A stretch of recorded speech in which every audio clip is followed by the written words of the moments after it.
Í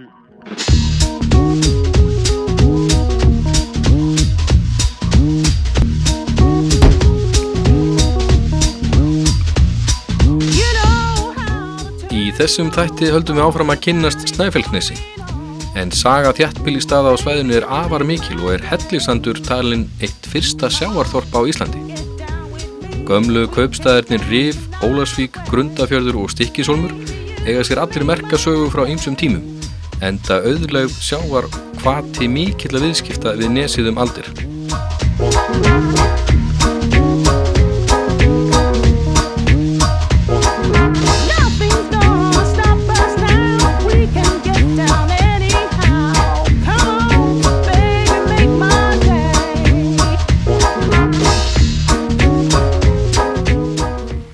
En næsti viðkomustaður okkar er Ólafsvík, þar sem hann Jón Kristinn Vert á veitingastaðnum Hraun tók vel á mót okkur með mat og drykk.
Já.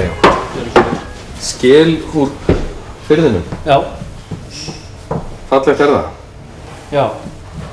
Hér þið búnir að opna Hraun í Ólafsvík og þegar við komum náðan það var fullt út af dyrum.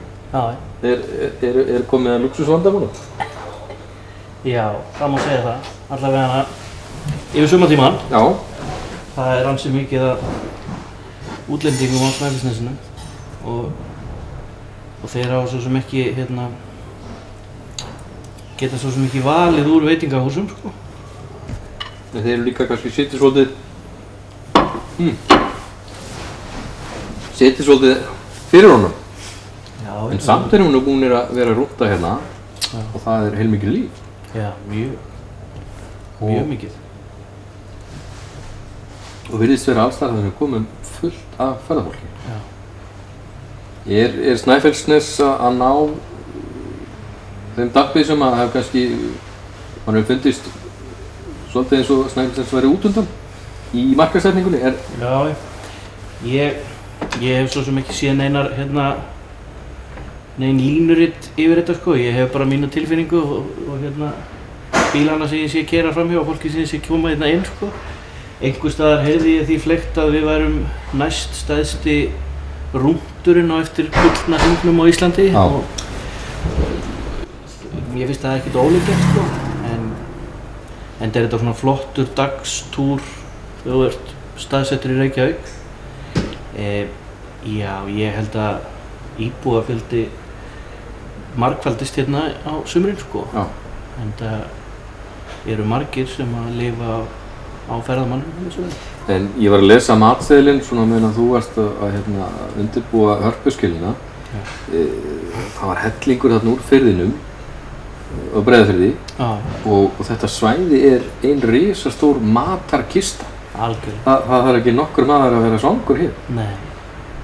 Nei, og það, sko, flestallir sem að hingað koma hafa aldrei séð eða upplifað svona mat eins og við höfum aðgengi að hérna, sko. Það er kræklingurinn og það er allir ósar fullir af fiski og það er nóg af öllu. Já, það er nóg af öllu og við erum að nýta helling af þessu. Við erum með náttúrulega mikið í skelfisk. Já. Við erum með alveg frábæra bláskel hérna í firðinum sem að hefur verið hægt að fá í þó nokkur ár núna. En hörpuskilin er að koma aftur á markaði núna þessu ári eftir að það voru bannaðar veiðar á henni. Ég hef það nú ekki nákvæmlega hvað það voru mörg ár þar sem maður mátti ekki veiða hana. En hún komin aftur. Hún á heimsmælikvarða, myndi ég segja, í bragði. Eins og bláskilin. Nú við erum komið með grjótkrabbann sem hefur svolítið verið að þvælast hérna í kringum Ísland. Það svona, menn eru aðeins að byrja að nýta hann. Nú svo erum við náttúrulega með þorskinn og ýsuna og alltaf gert. Já. En þetta orðin nógu mikill bransi fyrir heilsársopnum? Nei, það það ekki sko. En það stefnir í það.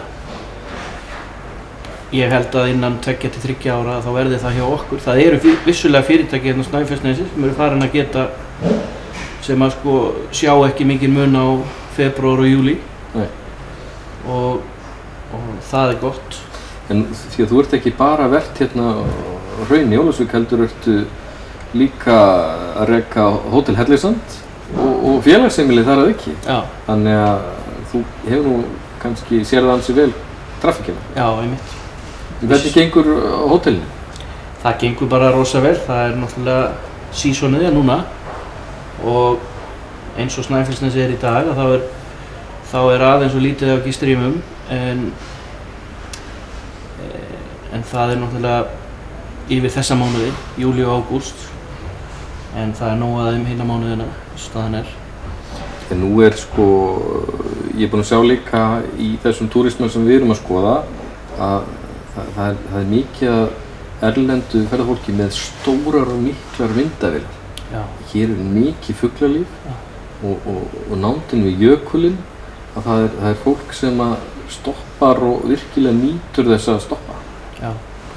Já, það rétt og ef þú kemur hérna á veturnar þá sérðu þetta sérstaklega. Þetta svona þetta stóra yfir veturinn hjá okkur í dag sko. Það eru myndavélarnar og ljósmyndararnir og það sem kom mér svo mikið óvart sko. Nú þetta allt svo eðlilegt fyrir okkur sko. Maður lappar hérna heim eftir vinnu á kvöldin og það eru norðurljós og maður lítur ekki einu svona upp sko. en hérna fólk flýgur hérna 1000 kílómetra til þess að sjá þetta og jafnvel sér þetta ekki sko. En það rétt sko, hérna sérðu ljósmyndara út allt. Við erum náttúrulega með gríðarlegt fuglalíf og hérna allt í kringum okkur hér og þú þarft ekkert að keyra einu sinni út af veginum til þess að sjá það sko. Náttúrulega með alla kríurnar inn í rifi og allt fuglalífi sem að tengist hérna náttúrulega ströndin okkar sko. Og þetta er svona mesta aukningin sem að ég sé í heilsástúristanum og það eru þessi ljósmyndarar sko. Það líka gaman að fá þá af því að þeir stoppa lengi. Þeir eru hérna í 4-5 daga og það er alveg að kynnast svæðinu vel og það sem ég hef séð að túristar sem eru að koma sem slíkir að þeir koma aftur og aftur af því að þeir algjörlega falla fyrir svæðinu sko. Og þetta fólk sem bara þetta líka fólk sem undirbúið. Þegar þetta fólk kemur í febrúar þá það með það í fötunum sem við klæðum okkur í febrúar og það kannski bara mynda myrkrið. Tilbúið í slæginn. Já. Við vorum að sigla hérna á Breiðafirði og við horfum hérna út gluggana á veitingastaðnum hjá þér á eyjarnar hérna allt kring. Og þetta náttúrulega algjör náttúruparadís. Já. Okkur náttúruunnendur. Og svo hangir jökullinn hérna yfir okkur með svona svolítið drunga en vakir yfir okkur. En fallegur. Já. En nú dagur að kvöldi kominn og við erum ferðaþreyttir strákarnir að norðan. Við erum búin að keyra í allan dag og hitta fólk. Og við ætluðum nú að athuga hvort að við fengjum bara hreinlega ekki inni hjá Hótel Hellisandi og bregða okkur þangað. Alveg sjálfsagt. Hvort að við næðum ekki að slíta þig úr eldhúsinu og heim á Hellisand. En ég ætla að njóta Harpiskalunar og hvítvínsins og hafa það gott aðeins lengur og takk kærlega fyrir okkur. Gjörðu svo vel, takk fyrir komuna. Eftir góðan nætursvefn og myndarlegan morgunverð á Hótel Hellisandi héldum við för okkur áfram fyrir nesið þar sem stórbrotin veröld náttúru og sögu mætast undir tignalegum Snæfellsjöklinum. En jökullinn eldkeila sem að myndast hefur við mörg gos úr sama gígnum. Jökullinn enn virkur og rekja má gossögu hans 700.000 ár aftur í tímann. Fjölbreytni svæðisins einstök og svæðið orðið einn af vinsælustu áfangastöðum landsins. Við stoppuðum stuttlega á Hellnum sem var aldir ein af stærstu verstöðunum á Snæfellsnesi. En á Hellnum mikill bergrani austan við höfnina, þar sem hinn rómaði hellir baðstofa liggur. Litbrigði hellinum mjög breytileg eftir birtu og sjávarföllum og hann talinn fallegastur snemma morguns í sólskíni á háflóði. Eftir góðan viðgjörning á Hótel Hellissandi héldum við áfram leið okkar fyrir nesið og stefnan sett á alvöru ölkelduvatn. En áður en við skoðum það, stoppum við á Lýsuhóli, þar sem margt að sjá. Næsta þéttbýli á nesinu Arnarstapi, þar sem var mikið útræði og lendingin var talin sú besta undir jökli. Arnarstapi vinsæll ferðamannastaður, þar sem að finna tjaldstæði, gistihús og veitingastað. En mestan svip á svæðið setur steinlistaverkið Bárður Snæfellsás eftir Ragnar Kjartansson myndhöggvara.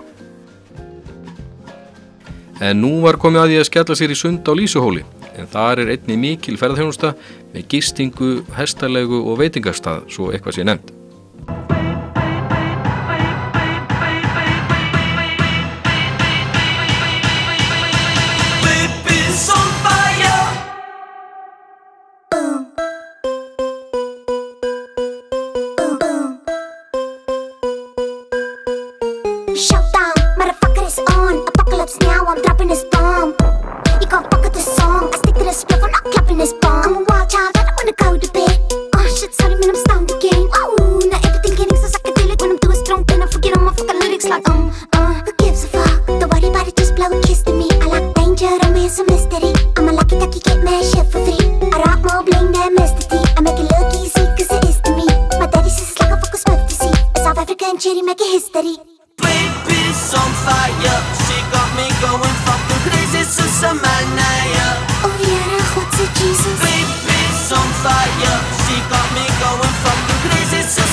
Eftir sundi sótti okkur Þorsti sem dró okkur að bænum Ölkeldu í Staðarsveit. En þar segja heimamenn að sé landsins besta sódavatn frá náttúrunnar hendi. Við erum komin í Staðarsveit á Snæfellsnesinu að bænum Ölkeldu. En árið 1754 skoðaði Eggert nokkur Ólafsson þúfu hérna í hlaðinu og upp kom ískalt vatn. Og ekki bara vatn, heldur sódavatn. Og nokkuð mörgum árum seinna rannsökuðu þýskir sérfræðingar þetta vatn og staðhæfðu að það veri fullt af næringaríkum efnum og væri allra meina bót. Ég komin til þess að fá minn skammt.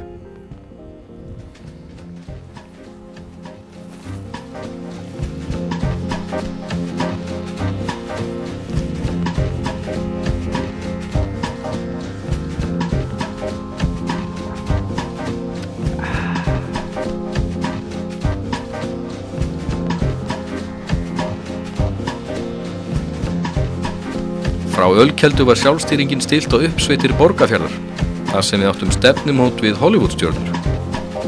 En þær biðu okkur einmitt í Haga við Háafell í Hvítársíðu, þar sem geitur hafa verið ræktaðar í 2 áratugi. Við erum komnir á Háafell. Já, þetta Hvítársíða sem að tilheyrir Borgarbyggð. Núna var síðast sveitafélag. Það voru geiturnar sem dró okkur hingað. Já, það til eitthvað að þeim hér. Hvað þær margar hjá okkur? Það voru 190 fullorðna geitur í vetur. Og svo komu kýðlingar í vor sem eru eitthvað tæpi 200. En þetta ekki stærsti stofn landsins þá? Jú, þetta langstærsti stofn landsins og eina búið sem að rekið, geitabúið sem rekið til ræktunar og nýtingar á afurðum geita. Flestir geitaeigendur eru bara með innan við 10.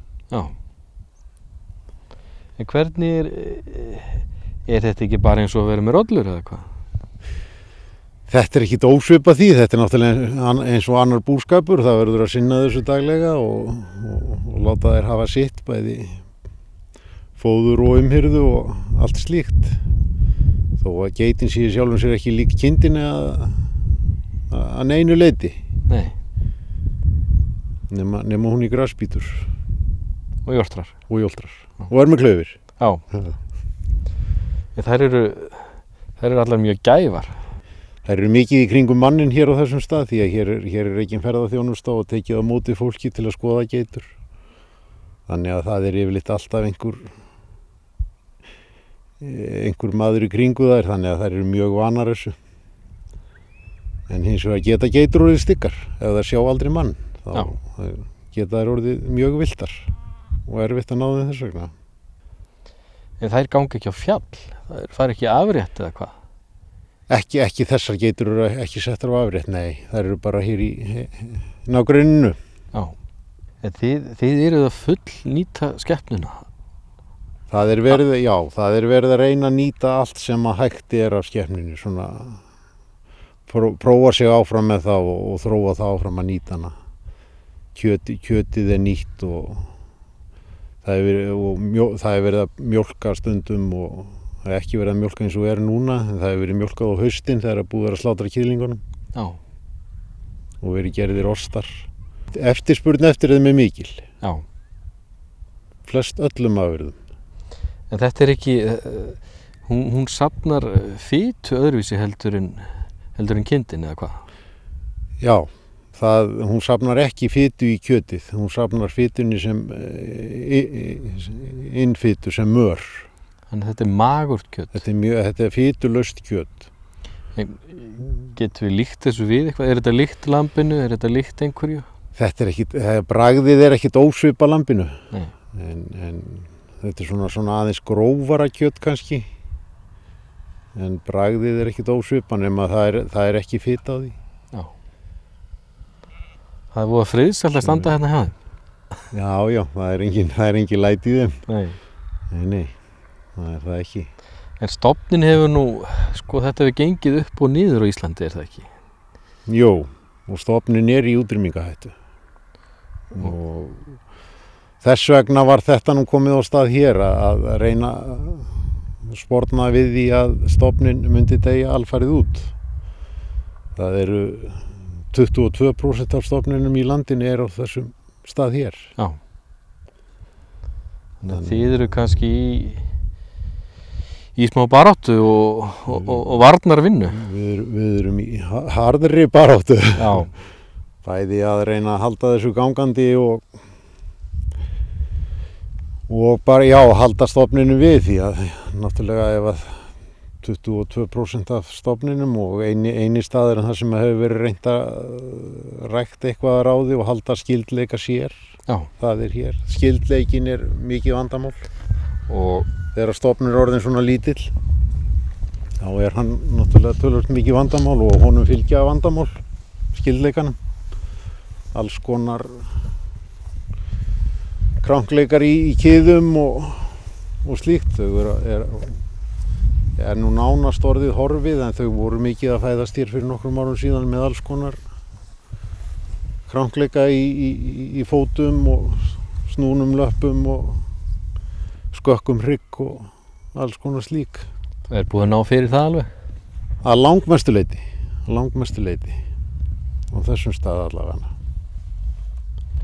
Ég sá þegar við vorum hérna að doka eftir þér á hlaðinu að það eru sápur og hvaðeina smyrsl og það er ýmislegt að gera úr afurðunum. Já, það er ýmislegt að gera úr þeim og það er nú frúin sem er að sjá það reyndar en ekki ég en hún er, það er verið að búa til sápur úr geitamjólk og geitatólg og krem sem er verið að nota geitatólg í. Okkur kokkurum hættir bara til að telja læri og hryggi og lundir og fylli. Já. En það er víst eitthvað meira til? Það er meira til. Svo er verið að nýta líka skinnið að þeim eða stökuna eins og það heitir. Það verið að búa til úr því innleggin í skó og svo, já, verið að selja það heilu lagi líka. Það öll skinn hirt og sútuð á Sauðárkrók. Já. Það eiginlega verið að hirða allt af henni sem hægt er að hirða. Það verið að pröfa sig áfram með kasmírið eða fiðuna. Já. Að nýta hana. Hornin, nýtið þau eitthvað? Já, það svona handverksfólk að sækjast í þau bara svona til að... Þetta gott nýfskaft? Já, þau eru nýtanlega í allt. Tölur eða hnappa og batnað. Ég ætla að labba aðeins og kynnast þeim aðeins betur og kynnast svo kannski það sem að stelpunir eru með inni í smyrslunum. Já. Frá Hollywoodstjörnunum á Háafelli var stefnan sett á Hótel Sól við Hvanneyri, þar sem hann Kalli tók á mót okkur, en hann rekur sumarhótel í stúdentagörðum skólans. En þar hægt að fá fyrstaflokks gistingu af öllum stærðum og gerðum. Kalli hafði tekið frá fyrir okkur íbúð þar sem við ætluðum að hafa það gott, en hann fyllti einnig á kælin þar sem beið okkar glæný bleikja og kartöflur og tilbehör. Við fórum strax í að matreiða bleikjuna og ákváðum að hafa hann eins orginal og við gátum. Sítróna, salt og vel af íslensku smjöri.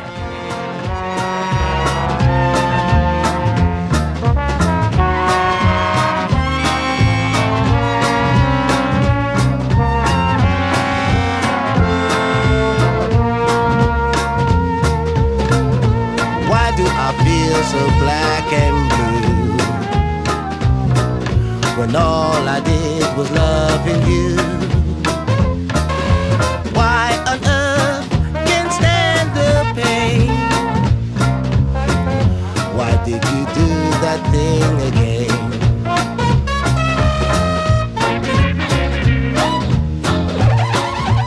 Hvanneyri talin vera landnámsjörð Egils Skallagrímssonar og þar hefur verið starfræktur bændaskóli frá 1889 þegar stofnaður var búnaðarskóli. Árið 1907 urðu breytingar á starfi skólans, námið varð fjölþættara og bóknám aukið og hét hann eftir það bændaskólinn á Hvanneyri. Framhaldsnámi í búvísindum hófst þar svo 1947 og myndaðist þar þéttbýli í kjölfarið. En í dag Landbúnaðarháskóli Íslands lífæð staðarins.